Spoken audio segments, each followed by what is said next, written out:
Hey guys, Tjryan Gaming here, back with another video, and in today's video, guys, I wanted to talk to you guys about why I've been switching over to more of PC gaming rather than console. And of course, before I get this video started, I'm not completely quitting console. I don't think I ever will. I do enjoy consoles. I know that they're underpowered in many ways, but I do enjoy it. All my friends are on there and stuff like that. But anyway, let's get into the video. So the reason I've been playing a lot more PC lately is for a few reasons. For one, I finally have one, which I've always wanted a PC that was powerful enough to play games, but I always thought it was so expensive, and that's the first point I'm going to dive into.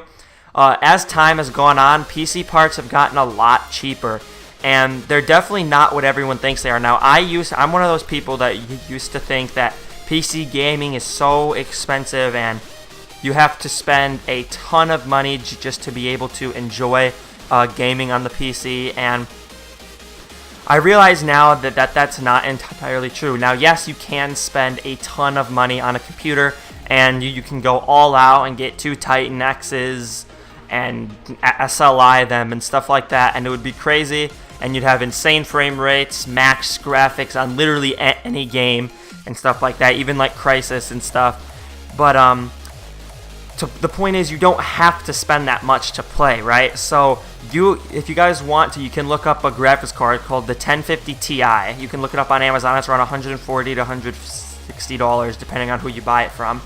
But that graphics card is literally, it's small, it's compact, and it can run games in 1080p at 60 frames per second, which is something a console already cannot do.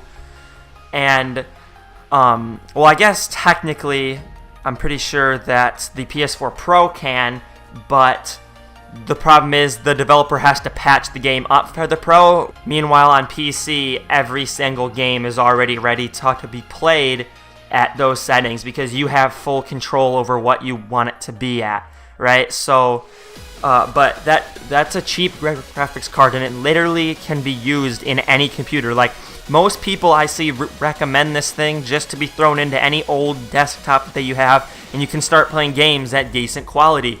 And it's that cheap, $150, and you can already play games better than a console can.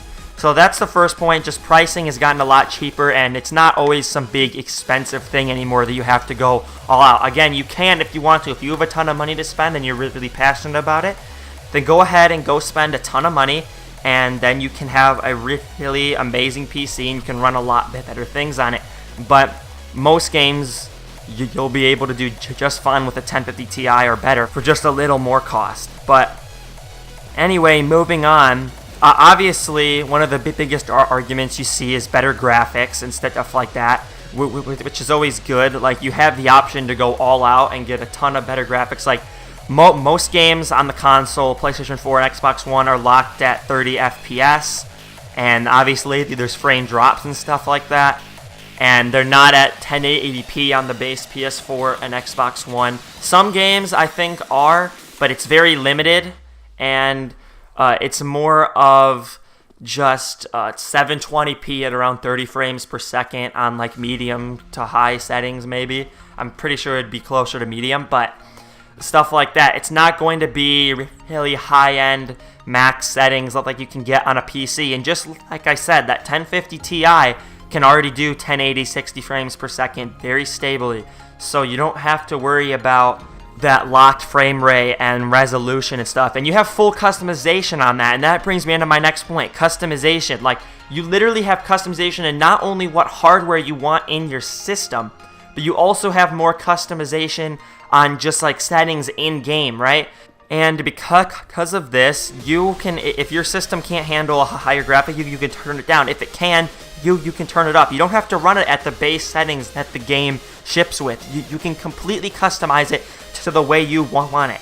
And then diving into hardware a little bit, you can completely customize what hardware you want. So if you want a better PC, you can buy a better PC. You can have more you have that customization to put better hardware in it. If you don't want it as powerful, you don't need it, you don't have to spend all that money to do that. That's the beauty. You don't have to set a certain cost that a console creator tells you, okay, this is $400, this is the hardware you get. You don't get any customization for that.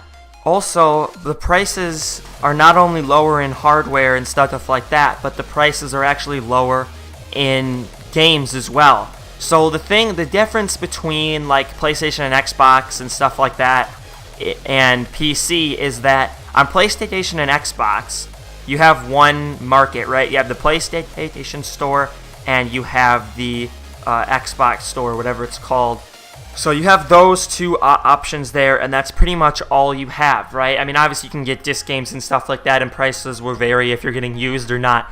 But generally, the PlayStation Store and the Xbox One, they don't have too much competition there. They can pretty much decide whatever price you have, right? So, but when you go on PC, you have sites like G2A, Steam, the Origin, stuff like that, and they're all competing, right?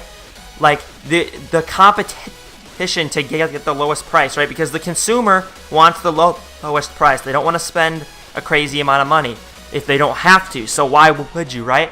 And when these companies are competing to have the best price and stuff like that, the consumer wins. You have the more options to choose a lower price and stuff like that. Now, obviously, technically you could go buy at Steam only, but then you have, like, obviously Steam is competing too, so you have that going for you. But all this competition is better for the consumer, because when they're competing to get that lower price, you are getting a lower price, right? They want you to shop with them so to get the lowest price, they make sales and you get a better deal, right? It's a win-win.